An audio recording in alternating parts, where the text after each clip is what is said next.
The United States Navy has once again made headlines with a dramatic leadership change that has captured military watchers and analysts alike, as the commanding officer of the guided missile destroyer USS Mason, DDG-87, was abruptly relieved of command on February 13, 2026, in a move that underscores the high standards and strict accountability expected of naval officers but also raises questions about leadership challenges within one of the world's most powerful maritime forces. This rare and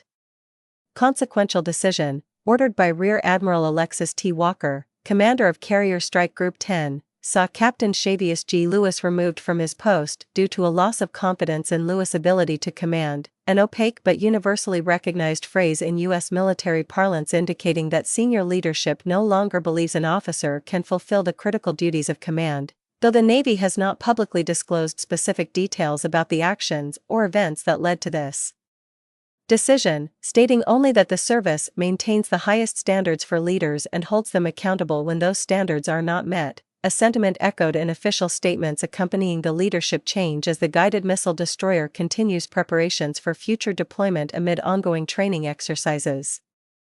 This leadership shift occurred while Mason was participating in a composite training unit exercise, COMPTUEX, in the northern Atlantic Ocean, a rigorous and essential phase of pre-deployment workups designed to test a ship's crew and systems under demanding conditions and certify the vessel for operational deployment. Despite the sudden change in leadership in the midst of these crucial preparations, Navy officials have been careful to emphasize that the ship's mission schedule and readiness posture remain unaffected, a reassurance intended to quell concerns about any operational disruption resulting from the firing of its commander. Captain Lewis, a surface warfare officer who assumed command of USS Mason on November 14, 2024, is a graduate of Georgia Southern University and has served on a variety of U.S. Navy ships throughout his career.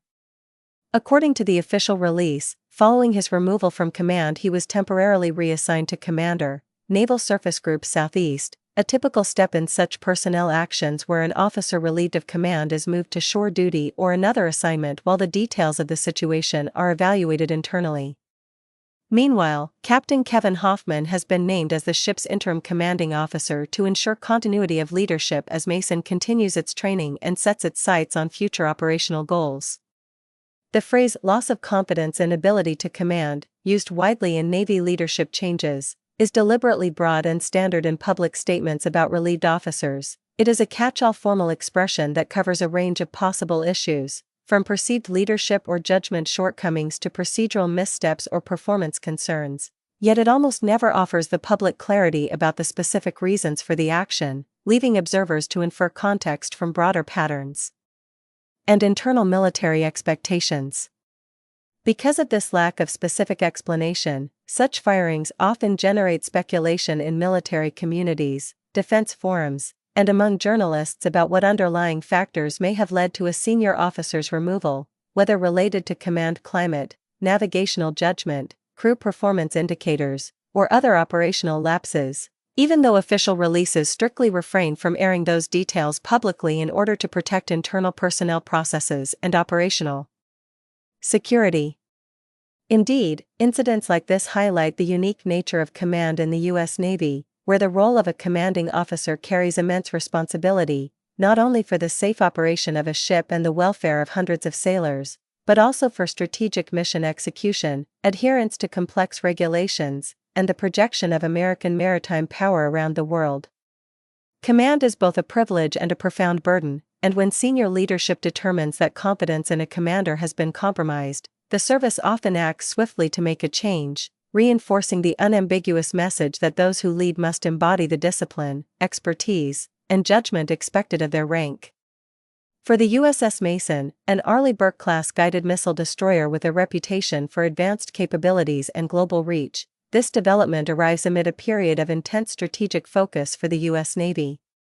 Mason, commissioned in 2003 and homeported in Mayport, Florida under the U.S. Second Fleet, has been an active participant in key security operations in recent years, including high-profile missions in the Red Sea and Middle East, where it has played a significant role in responding to threats against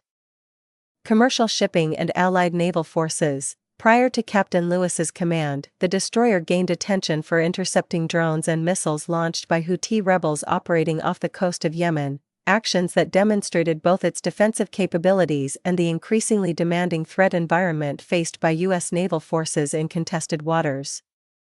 These operational achievements have contributed to Mason's standing as a critical asset within the carrier strike group construct. Yet the recent leadership change underscores that even ships with strong performance records are not immune to internal command accountability measures when leadership standards are called into question.